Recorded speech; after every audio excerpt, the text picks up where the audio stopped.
Dr. Rigersman is going to be presenting the perspectives of the GGGI, its Eastern Caribbean Regional Planning Framework from 2022 to 2026.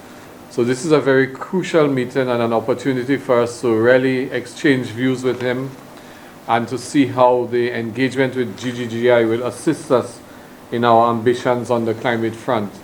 I have to take the opportunity to express our deep appreciation to Frank for his strong identification with the OECS and the readiness with which they have worked with us. The evidence of that is the placement of Dr. Christine Gleason at the OECS Commission and the expansion of the team of the GGGI in the OECS footprint. So we thank you and express that appreciation, and without further ado, I turn over to you. Thank you, Dr. Jules. Honorable Ministers, colleagues, it's such a pleasure to be here. Despite the pandemic, for close to 2 years we have not been able to travel, but other than that, it is really a large part of my engagement with our member countries to visit and to learn more about the priorities of our member countries and to assess where GGI can support best. We are a much younger organization. I just received a pin from Dr. Jules from 40 years OECS. GGI is only 10 years old as an international organization. But if I may say, 10 years old with 40 years experience in our results. I personally have about 40 years of experience. And when I was driving in yesterday, I was giving a good guided tour, but my driver, he said, "Have you been before?" And I told him, yes, it was in 1986. Okay. So yes, I've had a good history of engagement personally with the Caribbean. I've visited many of the countries here, and therefore when we had an opportunity to meet Dr. Jules at COP in 2018, we were very keen to establish a partnership.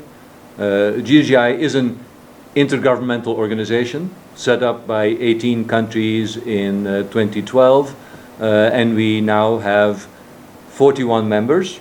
We used to say member states, but GGI has 40 member states and one regional cooperation organization, that's OECS. So now we talk about our members, including both our member countries and OECS as a regional integration organization.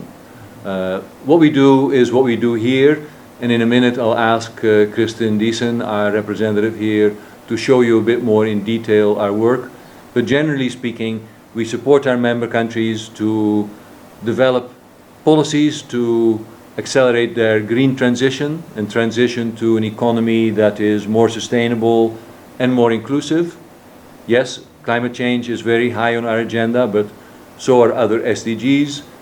Many of our member countries prioritize employment, prioritize growth for their population, and we do projects, including here in the Caribbean, such as our work on green entrepreneurship, that is very much in line with those government priorities as well. So yes, we were pleased that OECS joined us formally in 2019, and that we were able to start a small office then to work together. At that time it was Dr. Gleason, Christine Gleason as the first person, but as you'll see later we have a team of 10 and growing. That is also a sign, I think, of GGI generally. Last year, despite the pandemic, we grew about 25%. We hired more than 100 new people, and this year we intend to grow another 25%.